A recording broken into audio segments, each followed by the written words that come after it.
Welcome to episode 1967. Thank you for joining me today. First of all, join us for our Alabama property tour. We're going to cover two markets in Alabama coming up very soon. Go to jasonhartman.com and get your tickets for that. And by the way, this picture is not very representative if you're watching me on video. This was another property tour we did. The one we're doing in Alabama is a much smaller property tour, so it'll be a more intimate group than this. This was a big property tour that we did in the past where we needed two giant buses, if you can believe that. These buses hold about 55 people usually. And this will not be like that. It's just a picture of a past tour. This will be a smaller tour. So personal savings rate, as we have talked about, Americans are not very good at saving. Okay. That goes without saying. Asian countries much better at saving. A lot of countries better at saving than Americans. Americans sort of look at the world with the prosperity lens that they've always been fortunate to live under, at least for the last many years since World War II and even before that. And they are not very good at savings. Now, we had a big thing happen in the post-World War I era, where we had the rise of modern public relations and modern advertising. And I talked to you in the past about this key figure in that, and that is Edward Bernays.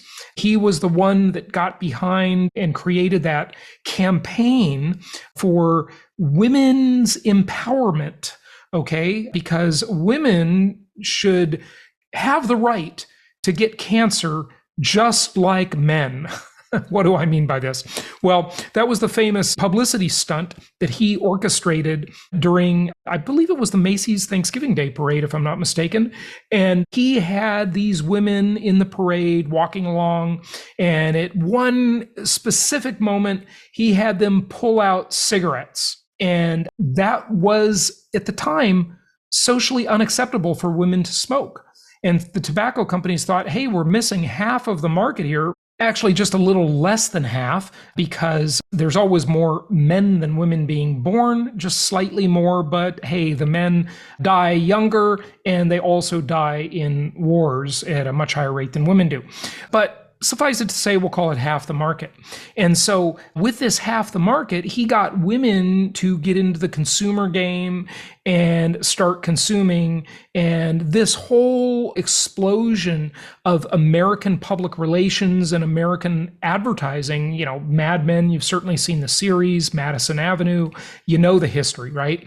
This was really a distinctly American thing. Now, because America had Hollywood behind it, and because it was the most successful country, and arguably still is, it was able to spread these ideas around the world pretty successfully. But before that, it's very interesting. Before Edward Bernays, Americans were really a pretty content group. They weren't very materialistic. And I know that's hard to believe as we sit here today and we look at the era in which we live and all of us have lived in really for the past, we'll call it 70 years is the biggest explosion of materialism and advertising and consumption. So we've got these economies built on consumption, and that means saving is bad. Debt is good, consumption is good, and I'm not saying this like I believe it. I'm just saying that's the narrative they're telling us. And so the personal savings rate, back to this, during the COVID era, everybody was sitting at home and they didn't have much to spend money on. So we see that it spiked to a very high level of almost 35%, and then it went down, and then another set of lockdowns started, and then it went up again, and people were getting some stimmy checks and some government aid, and there were some moratoriums on student loan payments, and people could go into a mortgage forbearance program. There were, in essence, moratoriums on rent in some places because you couldn't evict people, and so on and so forth, right? But now we see the personal savings rate has just plummeted. It's gone way down. So check this out. This is an article I just saw in one of my newsletters yesterday, and it's about the high cost of living and how it's a absolute crunch on the millennial generation. Not exactly news here. We've all heard this for quite a while now. The millennials have certainly complained about it a lot. They've got their hey boomer meme and so on and so forth. I'm a Gen Xer, so I'm just a little older than a millennial. I'm talking about them like they're another group because they are. They're a different demographic cohort than my own. What's interesting, I mean, is you got to balance this stuff out, right? They like to blame the boomers, and certainly the boomers, their parents, have some blame in this. There's no question about it. They lived in a very prosperous time, and they spent and they expanded government like crazy, and government spent into oblivion. LBJ Lyndon Baines Johnson, our former president, who probably was possibly an illegally installed president after the assassination of JFK, which, by the way, if you don't believe in conspiracy facts, well, you're missing out because there are tons of conspiracies going on all the time. You don't have to have a tinfoil hat. You don't have to be a wacko. As I always say, the United States of America was a conspiracy against the British Crown. I mean, big deal, right? Lots of conspiracies going on all the time, right? People are conspiring against you right now. Trust me, they are. Someone wants to take away something you have, whether it be your lifestyle, your money, your freedom. There's lots of conspiracies going on. This is just life. It's not like any big deal. It's no woo-woo thing. It's just a fact of life, right? So anyway, that's when the social programs just expanded massively, right? That was his whole Great Society pitch. And then in 1971, after him, Richard Nixon took us off the gold standard. And then the spending of government was completely untethered to anything, right? They could spend on whatever they want. So every stupid program that came along, the government spent, and they had to grow the economy, because they were spending. So they knew they could inflate away the debt, and they've certainly done that, and they've impoverished millions and millions, tens of millions, hundreds of millions of people, really. Actually, possibly, if you look at the way they've exported inflation, impoverished billions of people, right? But the thing that cures that, there's a couple things that cure it. Number one, demographics can paper over a lot of these problems, because that's a rising tide that floats all the ships, but that's changing. And we're going to talk a lot about demographics in upcoming episodes, not that we haven't already, but more to come, because I've got some new studies and new information I want to share with you there of how that's going to affect the economy going forward. But then Nixon went to China. And I'm the only one I've ever heard saying this, thinking this. And I believe that Nixon's opening of China was a move to offset that rampant inflation that Nixon knew was coming because he had taken us off the gold standard. Now, look, you can hate Tricky Dicky Richard Nixon as much as you want, and I'm not necessarily going to disagree with you. But the one thing I will say is he was a very smart man. He was not stupid. He was definitely not Joe Biden. Joe Biden is stupid, okay? But Nixon was smart, even if he was a crook. And, maybe he was a crook. I don't know, whatever. That's a lot to talk about on that. But I'll tell you, there's a great book by Richard Nixon that you should read, because it's got a lot of good life lessons in it. It's called In the Arena. I've quoted it before on this show. In the Arena by Richard Nixon. Excellent book about overcoming life's challenges and dealing with setbacks. And, Nixon has had like more challenges and setbacks than anybody. The late Richard Nixon, of course. Anyway, so we look at this debt level of millennials. And as I've been saying since 2010, right here on the show, this is a generation of people that we need to serve. We need to cater to. They are our biggest customer base as investors, as landlords. And just going back for a minute, I know I'm kind of jumping around here. I always do that because, well, I need another cup of coffee to keep my mind straight. But the millennials blame the boomers, right? And there's definitely some blame to be placed on the boomers. But, also the boomers built the modern world.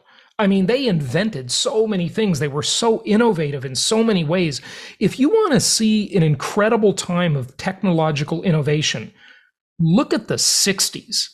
Man, the 60s was like an amazing decade. I know most people think of it as free love and Haight-Ashbury and Timothy Leary and LSD and all of that stuff. And it was that too. But it was also a time of tremendous innovation. The people that weren't the hippies, the people that weren't at Woodstock, they were working in labs. They were designing aircraft. They were building the space program. I mean, it was an amazing decade of innovation and invention. And that's all thanks to the baby boomers. So you want to insult the baby boomers, think again, right? Everybody has given and taken from society, right? We all do that. But the millennials today, even though they have this massive amount of debt, and remember, debt is really just a wealth transfer mechanism. And inflation is transferring the wealth slowly through that debt from their baby boomer parents to their millennial children through inflation-induced debt destruction. Now, sadly, most of the millennials don't have the good debt, but they do have debt nonetheless, and there is some wealth transfer going on because they borrow in today's dollars or 10-year-ago dollars or 20-year-ago dollars with their student loan debt or whatever, and I think student loan debt's a complete scam, but it is what it is. It's here. And then they pay it back with cheaper dollars as that debt is inflated away. That's inflation-induced debt destruction. Now, they'd be much better off having a house with a mortgage or some rental properties with mortgages, because that would be a much better type of debt than credit card debt, student loan debt, etc. But it is what it is. I just want you to notice the wealth transfer is there to some extent. You can't deny that. So there's the baby boomers and the millennials. But one more thing I want to say about millennials is, they need to be a little more grateful maybe of the baby boomers. And I'm not on either side here because I'm in between.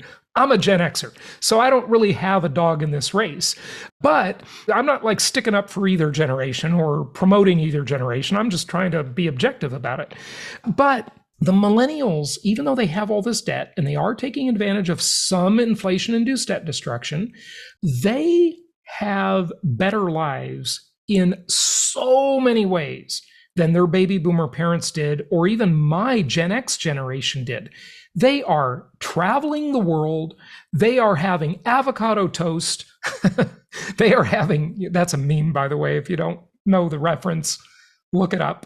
They are having avocado toast. They are traveling around the world. They get to be digital nomads. They get to be remote workers. They are into lifestyle extraordinaire. And they have all these modern conveniences. They're almost digital natives. The Gen Zers definitely are digital natives, but they're mostly digital natives, millennials. They have all of these advantages that really should be appreciated. Look at the picture on the screen. It tells a lot. Okay, if you're watching me on video, look at the picture next to this article. Now, I got this from one of those clip art sites. It is licensed, okay? And this millennial woman, okay, I would guess she's a millennial. She's looking at her bills with disdain, like the bills are too high. But I just want you to look at the background of the picture and look at how she's dressed. She's dressed better than her baby boomer parents would have been. She's in a nicer house or apartment than her baby boomer parents were in. It doesn't have avocado green Formica countertops. She wouldn't accept anything less than quartz or granite for her countertops. It's like life is better in so many ways. And I mean materially. You can argue every other aspect, but that's a whole long discussion we don't have time for. But just notice the type of house she lives in today versus the type of house her baby boomer parents lived in years ago. And really, in a lot of ways, life is so much better, materially speaking. She probably owns or leases or whatever, financed, and has a late model car. She has access to all sorts of great technology through the sharing economy. She probably shops at Whole Foods and eats organic everything that her parents were eating hot dogs and, with hot dog buns and disgusting mustard and ketchup. She probably has Grey Poupon, right? You got to appreciate these nuances here, folks. There's just a lot to this when you start to peel back the onion and you look at lifestyle. But let's look at here. It says higher learning. Well, we actually go here. In all, Americans in their 30s saw their total balances of debt over $3.8 trillion in the fourth quarter of last year, according to the New York Fed. That was up 27% from late 2019 and more than any other age cohort. Okay. Unlike older borrowers, TransUnion says, more millennials are behind on credit card payments since the start of the pandemic. Intentional Freudian slip of the tongue there. Well, the New York Fed also found rising car prices have younger borrowers further behind on car payments than older generations. Okay, that's true. But look at the car.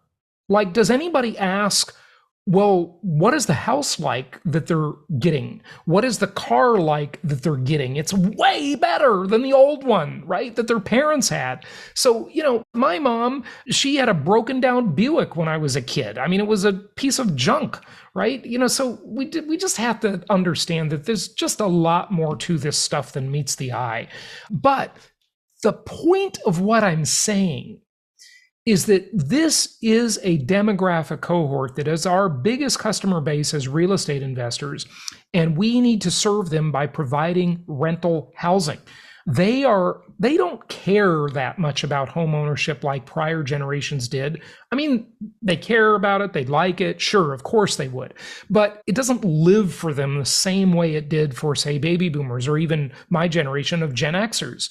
It's just a different mentality. They like being mobile, portable, remote work, digital nomad, all this cool stuff. And yes, as they start to kind of settle down a little bit, the home becomes more and more important as they age. But I just want people to realize there's a lot of layers to this onion and distinguish all of that stuff, okay? It says millennial mayhem. They may whine a lot. This is not me talking. This is the article. They may whine a lot, but the 30-somethings who make up the bulk of the millennial cohort have been dealt a pretty bad hand. Their working lives began in earnest right around the financial crisis of 2008. The pandemic arrived when many began to turn the corner in their careers. Now, that's true, and that is unfortunate. I mean, think about it.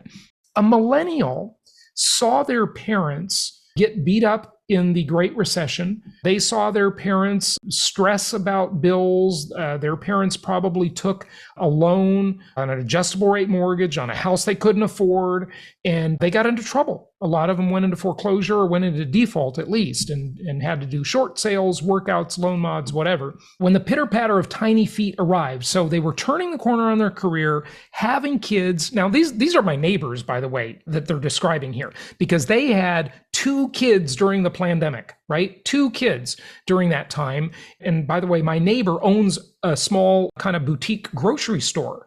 And so, he's out working and doing that all the time. And during the pandemic, that was obviously hit hard, as most small businesses were. I mean, at least he wasn't in the restaurant business. He had a grocery store. So that's better for sure, because grocery stores were definitely needed. But being a small business, I would venture to say that was tough. Okay. And so, the timing is not ideal. But hey, look, I was talking to a Zoomer who was at our Jekyll Island retreat for the collective over the weekend. And when we were in Jekyll Island, Georgia, he was kind of talking about, he was one of the kids of our members, and he was talking about how hard it is today and, what his generation thinks about the future. And I said, you know what? On Wednesday, you're not being shipped off to Vietnam to fight in a foreign war, right? Just think about this. There are a lot of things that are just way better, and he had to appreciate that when I said that to him, right? But anyway, complicated subject. But the point is, the demographics coming at the housing market over the next 10 years are nothing short of phenomenal, because a lot of these people either aren't interested in buying, or they can't buy because they've got this ridiculous student loan debt. And I thought this was an appropriate topic given the Supreme Court this week taking up the subject. And it looks like they're not buying it. They're not buying the Biden administration's BS. Hopefully, that was the news as of yesterday, but it might change again today. I don't know if they're still deliberating on this stuff.